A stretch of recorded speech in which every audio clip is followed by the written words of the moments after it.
তুমি যে নবীর প্রেমিক হও, ওই জায়গায় তুমি গর্ব করো, সমাজকে বলো আমার কি আছে জানি না, কোন জিনিস নিয়ে শোনাতে কাউকে চাই না, তবে শোনো আমি মোহাম্মদ রসুলকে ভালোবাসি। জোরে বলুন সুবহানাল্লাহ।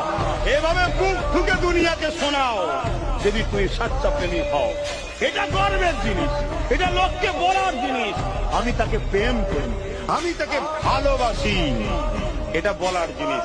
বাকি নামাজ পড়েছি, রোজা রেখেছি, সব বরবাদ হয়ে যাবে। এগুলো বলার জিনিস নাই। করতে পেরেছি শুকরিয়া আদায় করো, আল্লাহ আলহামদুলিল্লাহ।